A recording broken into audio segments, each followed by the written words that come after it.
Ang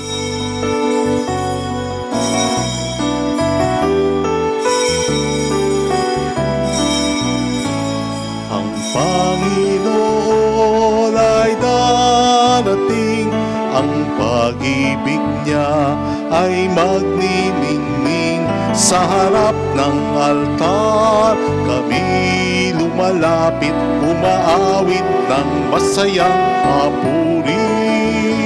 Sa harap ng altar kami lumalapit, umaawit ng masayang papuri.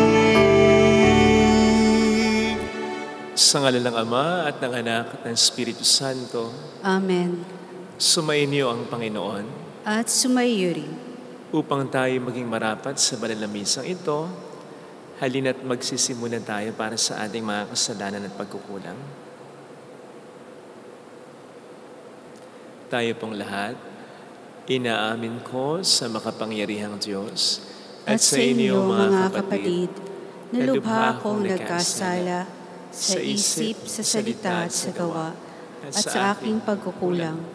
Kaya isinasamo ko sa mahal na Birheng Maria, sa lahat ng mga anghel at mga banal, at sa inyo mga kapatid, na ako'y panalangin sa Panginoong ating Diyos. Kaawaan tayo ng mapagmahal na Diyos, patawarin sa ating mga sala, at patnubayan hanggang sa buhay na walang hanggan. Amen. Panginoon, kaawaan mo kami. Panginoon, kaawaan mo kami. Kristo, kaawaan mo kami. Kristo, kaawaan mo kami. Panginoon, kaawaan mo kami. Panginoon, kaawaan mo kami. Yumuko tayo, maaaring ibulong sa Panginoon ang ating intensyon. Magdasal natin ang mga tumutulong sa atin, ang mga OFW, ang mga may pinagdaraanan ngayon sa buhay. Ngayon din ang mga may sakit at ang mga nag-aalaga sa kanila. Manalangin tayo. Ama naming makapangyarihan, itinuturo mong ihanda namin ang daraanan ng Mesiyas. Huwag mong ipahintulot na panghinaan ng loob kaming itinataguyod ng kagalingan ngayon iyong dulot. Sa pamamagitan ni Jesucristo, kasama ng Espiritu Santo, magpasa walang hanggan. Amen.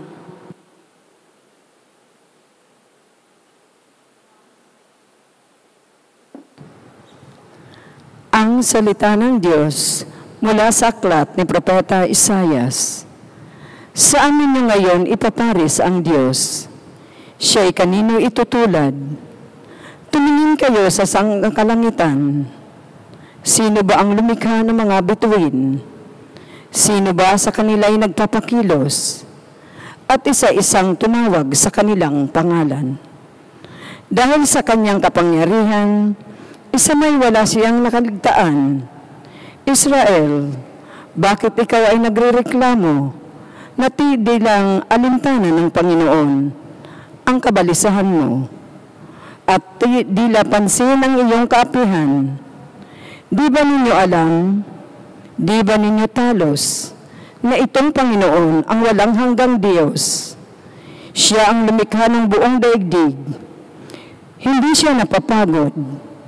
Sa isipan niya'y walang matatarok. Ang mga mahina'y napapagal at pinalalakas. Kahit kabataan ay napapagod at nanlulupaypay. Ngunit ang nagtitiwala sa Panginoon ay magpanibagong sigla. Ang lakas nila ay matutulad sa walang pagod na pakpak ng agila. Sila'y tatakbo ng tatakbo, ngunit di manghihina. Lalakad ng lalakad, ngunit hindi mapapagod. Ang salita ng Diyos. Salamat sa Diyos. Panginooy papurihan, abakong sariling buhay. Panginooy papurihan, abakong sariling buhay. Panginooy papurihan, purihin mo kaluluwa. Ang pangalan ng banal, purihin mo sa tuwina. Ikaw aking kaluluwa, ang Diyos ay papurihan, at huwag mong lilimutin yaong kanyang kabutihan. Panginooy papurihan, abakong sariling buhay.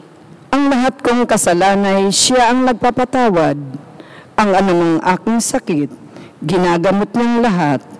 Sa bingit ng kamatayan, ako ay inililigtas at pinagpapala ako sa pag-ibig niya't habag. Panginooy papurihan, aba kong sariling buhay. Kay ganda ng kalooban, mahabaging itong Diyos. Kung magalit ay banayad, kung umibig na may ay lubos. Kung siya ay magparusa, di katumbas ng pagsuway, di na tayo sinisingil sa nagawang kasalanan. Panginooy papurihan, aba kong sariling buhay.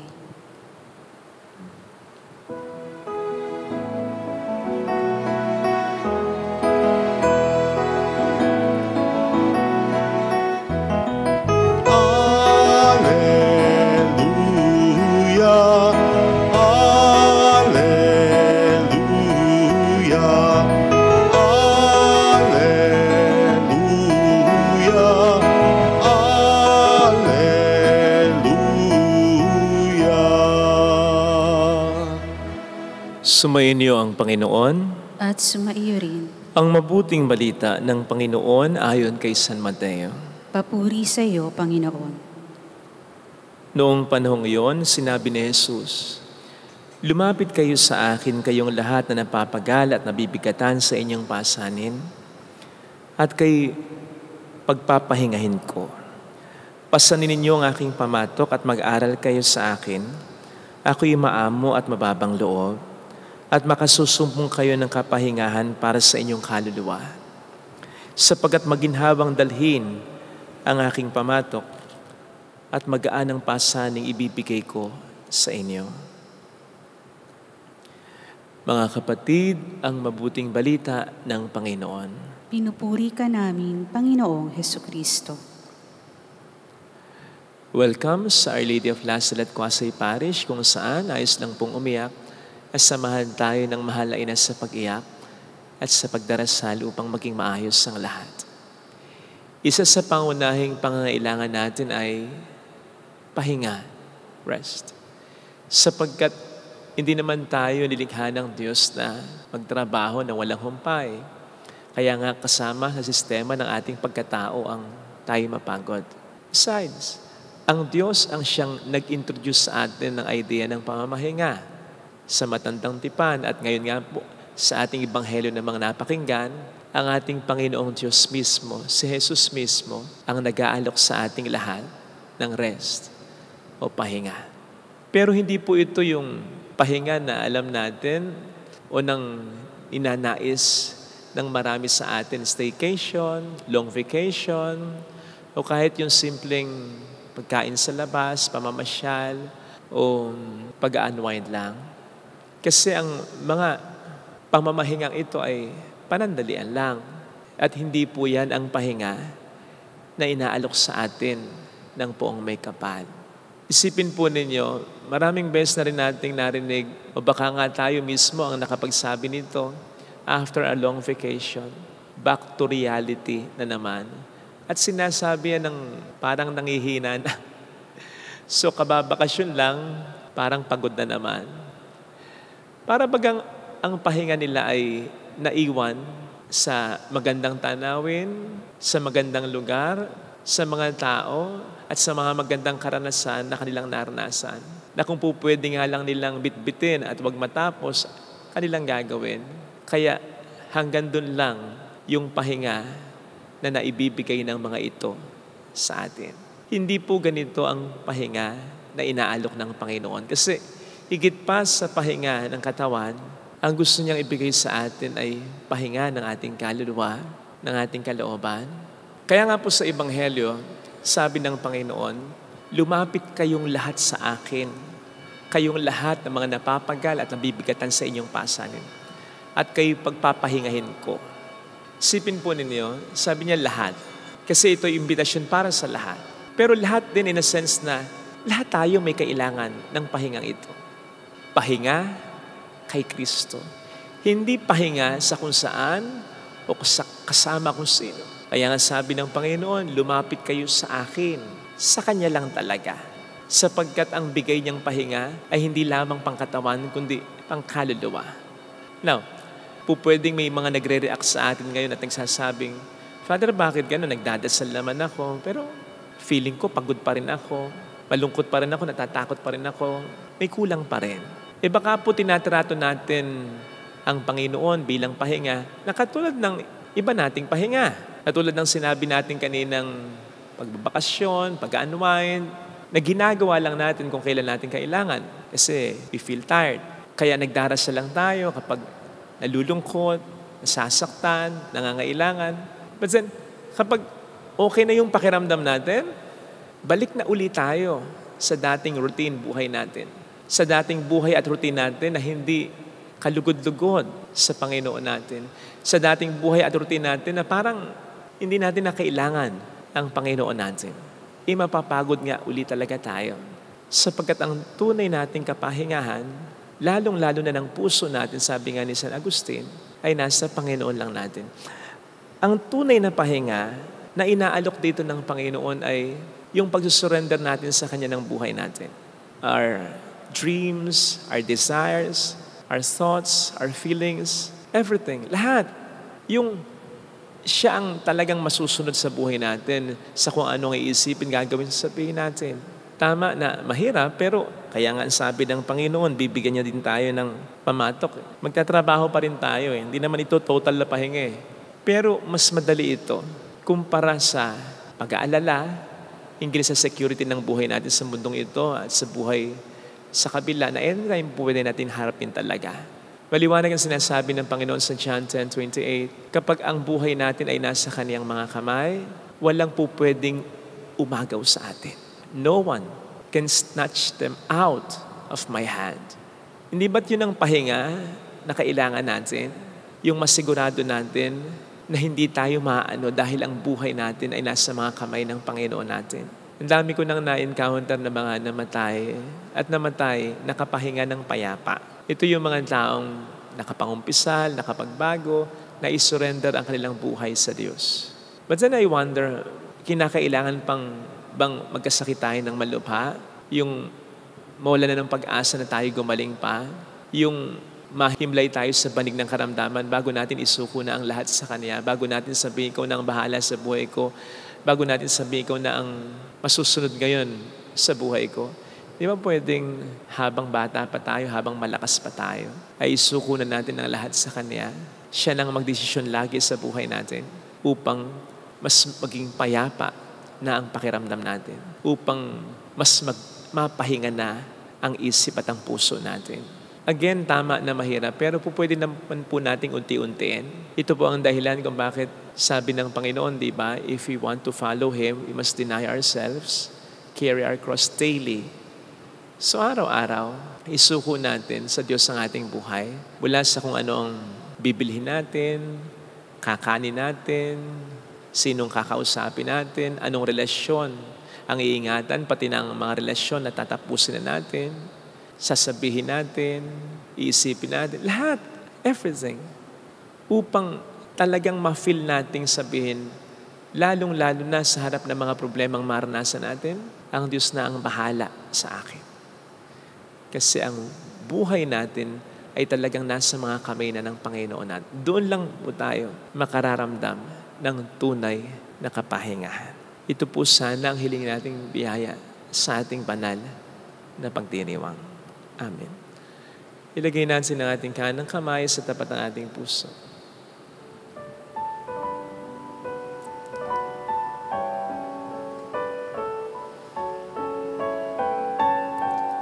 Awitin natin. Alam kong may magagawa ang Diyos.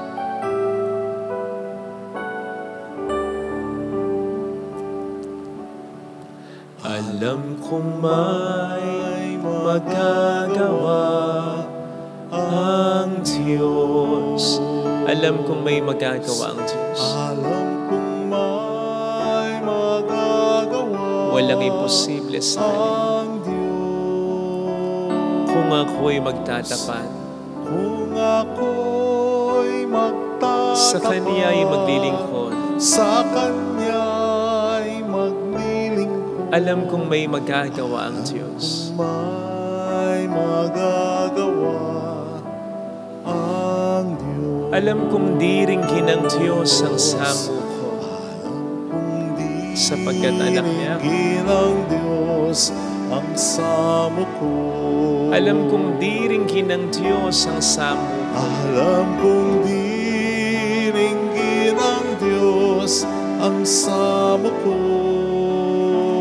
Kung ako'y magtatapat, Kung ako'y magtatapat, sa Kaniya'y maglilingkod, sa Kaniya'y maglilingkod. alam kong diringhin ng Diyos ang samo ko. Diringgin ng Diyos Pumikit tayo. samo ko. Panginoon, tulungan mo po akong maisuko ang aking buhay sa iyo. Yung totohanan na, yung hindi lang paminsan-minsan, kung kailan ko lang maisipan, and then after that, yung kagustuhan ko na naman ang aking susundin, ipipilit ko kahit na alam kong hindi na nakapagbibigay ng lugod sa iyo. Tulungan mo ako, Panginoon, na makita kung ano ang mga dapat ko pang baguhin sa buhay ko. At tulungan mo po ako na maging maluwag sa isip at sa puso ko ang magpaubaya sa iyo. Hallelujah! Hallelujah! Purihin ang Diyos. Hallelujah! Hallelujah! Pasalamatan sa iyo. Siya ay muling babalik sa atin. Hindi niya tayo iiwan. Hindi niya tayo pababayaan. Paniwalaan sa natin. Hallelujah! Purihin ang Diyos. Hallelujah! Sa takdang panahon, babalik ang Panginoon upang tayo ay tapat siya sa kaniyang mga pangako sa atin. Sabihin mo sa sarili mo, mayroong magandang mangyayari sa iyo. Higit pa sa inaasahan mo sapagkat mahal ka ng Diyos, pakatandaan mo. Ayaw ng Diyos na nakararanas ka rin ng pagkabalisa, pagkatakot. Ayaw ng Diyos na ikaw ay restless. Kaya nga, inaaya ka niya. Iniimbitahan ka niya. Isuko natin ang ating buhay sa Kanya. Ang tagal mo nang ikaw ang nagpapatakbo ng buhay mo. Hindi ka pa ba napapagod? Panahon na upang isuko na natin ang ating buhay sa Kanya. Papuri sa Ama, sa Anak, sa Espiritu Santo. Kapara na sa unang-una, ngayon, magpakailanman at magpasawalang hanggan. Amen. Pag-aalay.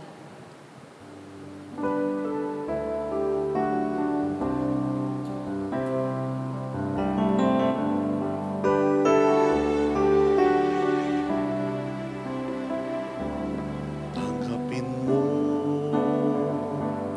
Panginoon, itong aking alay sa'yo. Ibibigay, ialay, lahat ng yaman at buhay. Ihahandog sa'yo, papuri sa ngalan mo, kahit na may kasalanan. Itong pusong nagmamahal, tanging hiling sa'yo, sana'y tanggapin ang alay ko.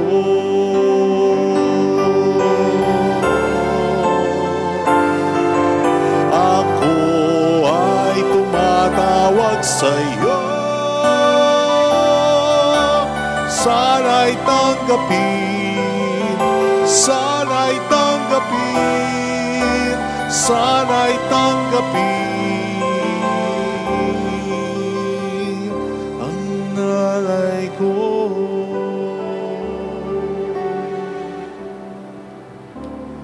Manalangin tayo, pang ating handog ay maging kalugod-lugod sa Diyos samang makapangyarihan.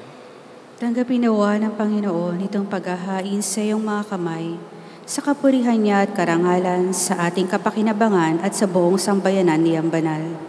Ama naming lumikha, maihain nawang lubos ang matapat naming paglilingkod sa pagganap sa itinatag ng iyong anak at sa pakikinabang sa iyong pagtubos sa aming lahat, sa pamamagitan ni Jesucristo, kasama ng Espiritu Santo magpas sa walang hanggan. Amen. Sumayin niyo po ang Panginoon. At sumayo rin. Itaas sa Diyos ang inyong puso at diwa. Itinaas na namin sa Panginoon. Pasalamatan ng ating Panginoong Diyos. Marapat na siya ay pasalamatan. Ama naming makapangyarihan, tunay nga pong marapat na ikaw ay pasalamatan sa pamamagitan ni Jesucristo na aming Panginoon.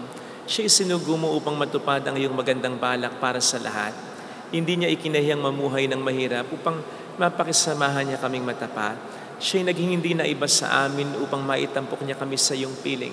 Sa kanyang lantarang muling pagdating ang pakikisama niya puspusang magniningning. At ang pangako niyang kapanapanabik ay inaasahan naming lubos na makakamit. Kaya kaisa ng mga anghel na nagsisiawit ng papuri sa iyo ng walang humpay sa kalangitan, kami nagbubunyi sa iyong kadakilaan. Santo, Santo, Santo, Panginoong Diyos ng mga hukbo, napupuno ang langit at lupa ng kadakilaan mo.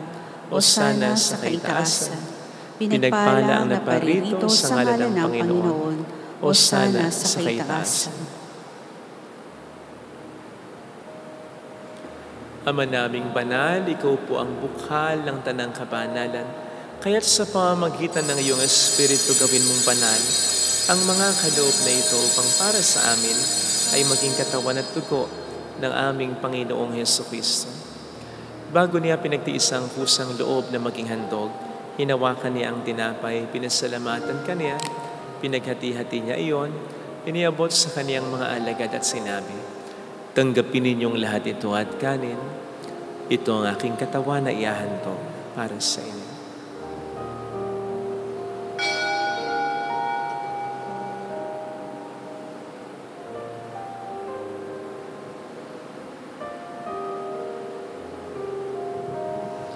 Kaya hindi naman nang matapos ang hapunan, nawakan niya ang kalis, muli kaniyang pinasalamatan. Iniabot niya ang kalis sa kaniyang mga alagad at sinabi, "Tanggapin ninyong lahat ito at inumin. Ito ang kalis ng aking dugo ng bago't walang hanggang tipan. Ang aking dugo na ibubuhos para sa inyo at para sa lahat. Sa ikapagkapatawad ng mga kasalanan, gawin niyo ito sa pag-alala sa akin."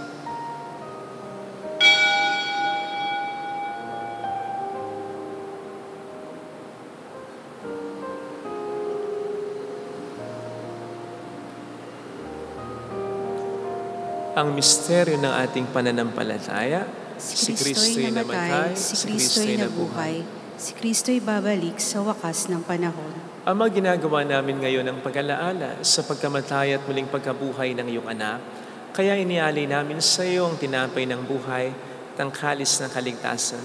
Kami nagpapasalamat dahil kami iyong minarapat na tumayo sa harap mo para maglingkod sa iyo.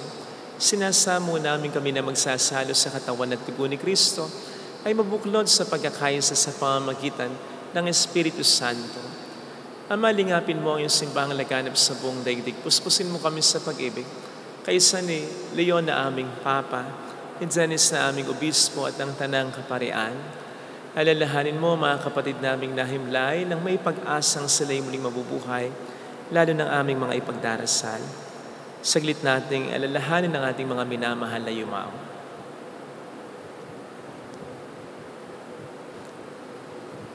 Kaawaan mo sila at patuloyin sa iyong kaliwanagan. Kaawaan mo at pagingtapatin kaming lahat na makasalo sa iyong buhay na walang wakas. Kaisa ang mahal na Birhen ng Lazaret, ang ina ng Diyos. Isanuse ang kabiyak ng kanyang puso. Lahat ng mga banalan na buhay dito sa daigdig ng kalugod-lugod sa iyo, may pagdiwang nawa namin ang pagpupuri sa ikararangal mo sa pamamagitan ng iyong anak na aming Panginoong Jesucristo. Sa pamagitan ni Kristo, kasama niya at sa Kanya, ang lahat ng parangal papuri ay sa iyo, Diyos amang makapangyarihan, kasamang Espiritu Santo, magpasawalang hanggan.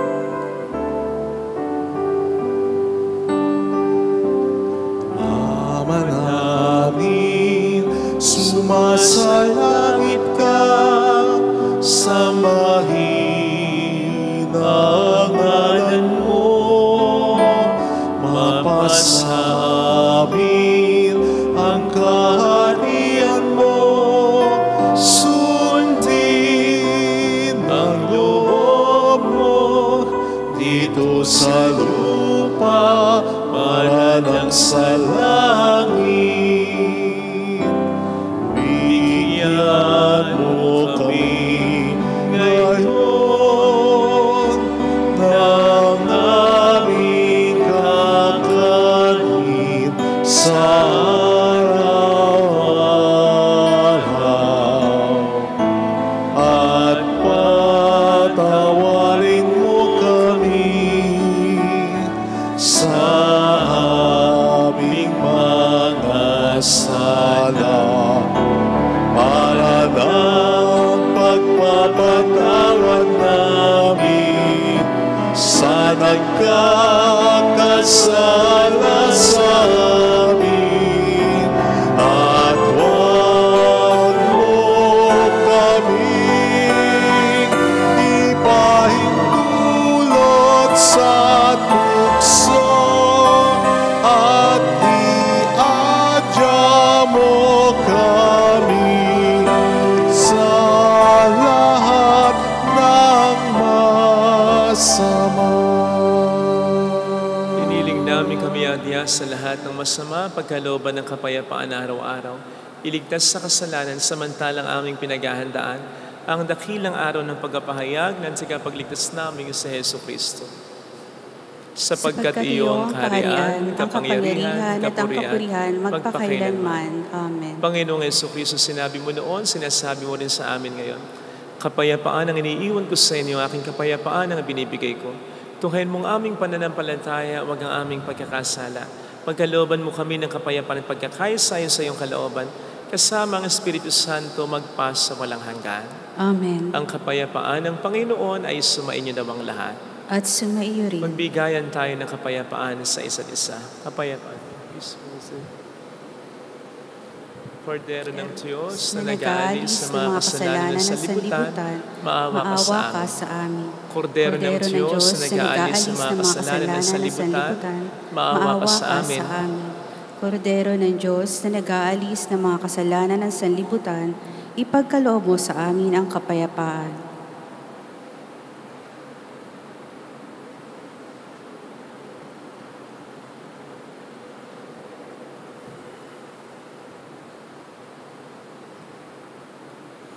Narito sa harap natin ng Panginoon ang ating buhay at kaligtasan. Mapalad tayong inaanyayahan. Panginoon, hindi ako karapat-dapat na magpatuloy sa iyo, ngunit sa isang salita mo lamang ay gagaling na ako.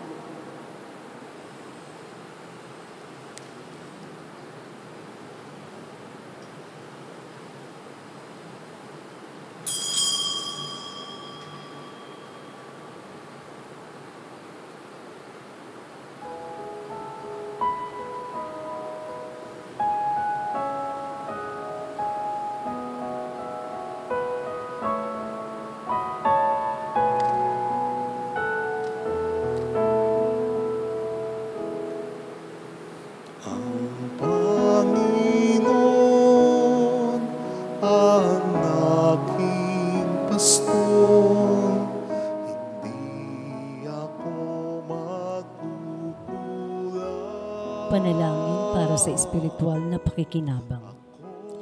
Panginoong Hesus, ako ay naniniwala na ikaw ay nasa kabanal-banalang sakramento. Iniibig kita ng higit sa lahat at ninanasa kong tanggapin ka sa aking kaluluwa. Sapagkat sa mga sandaling ito, hindi kita matatanggap sa sakramento. Tumuloy ka sa espiritu sa aking puso. Niyayakap kita na para bang naririto ka na. Inaalay ko ng buong buo ang aking sarili sa iyo. Huwag mong hayaang mawalay ako sa iyo. Amen. Sasamahan niya sa tuwid na landas.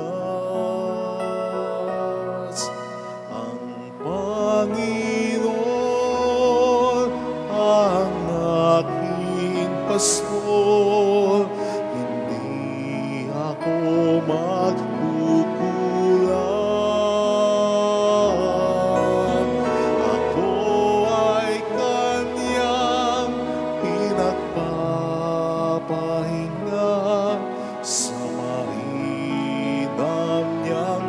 pastulan.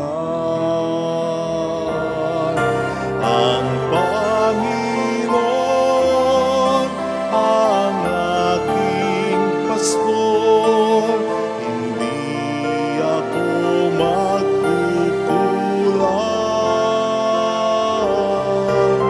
Ako ay kanyang pinagpapahinga sa mainam niyang pastulan.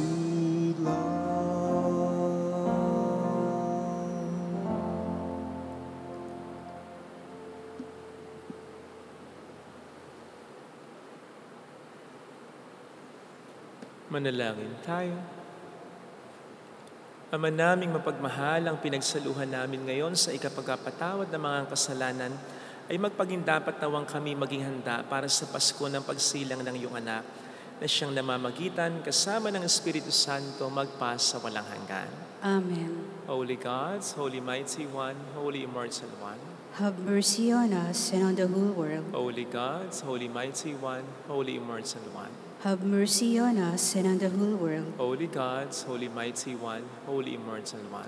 Have mercy on us and on the whole world. Jesus, King of Mercy, We trust in you. alalahanin Alalahanin ang mahal na Birhen ng Lazaret, ina ng pag-asa, ikaw ang nagpaalala sa aming magbalik loob sa Ama. Ito ang nagpapatunay na ang kagandahang loob mo'y nananatiling busilak. Sa pag-aaruga mo sa amin, tungkulin mo'y tinupad. Sa paanan ni Kristo'y itinuring mo kaming mga tunay mong anak. Kaya ninais mong ni Isay huwag mapahamak, maging sa iyong walang tigil na pananalangin, pati luhay pumatak. Huwag na mawala ng saysay ang iyong paghihirap. Hiling nawa namin sa iyo o aming inang liyag, na matapos ang pakikibaka namin sa mundong ito at sa pananatili naming tapat kay Kristo, sa kapurihan mo'y makibahagi kaming ganap, upang kung nasaan ka ngayon ay maparoon din kaming lahat, at ang kaganapan ng kalwalatian ng Diyos Amay tuluyang matupad, siya nawa. Mahal na Birhen ng Lazaret, tagapagkasundo ng mga makasalanan, Ipanalangin mong walang patid kami mga dumudulog sa iyo. marami pong salamat sa inyong pakikisa at sa mga tulong na binibigay ninyo, nagiging dahilan para makatulong tayo sa marami. Salamat po. Sumayin niyo ang Panginoon. At sumayo rin Pagpalain kayo kasama ang ating pamilya na mapagmahal na Diyos, ng Ama at ng Anak, ng Espiritu Santo. Amen. Umayo tayo sa kapayapaan ni Kristo. Salamat sa Diyos.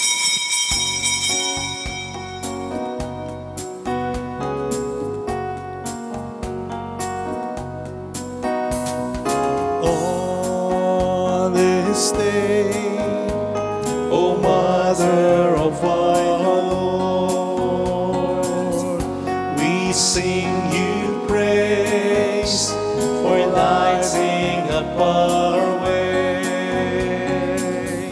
Your tears did soften up the hearts of men, and they still do today.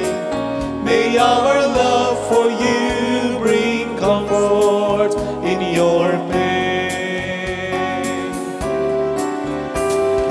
On this day, O Mother of our Lord, we sing you praise for lighting up our way.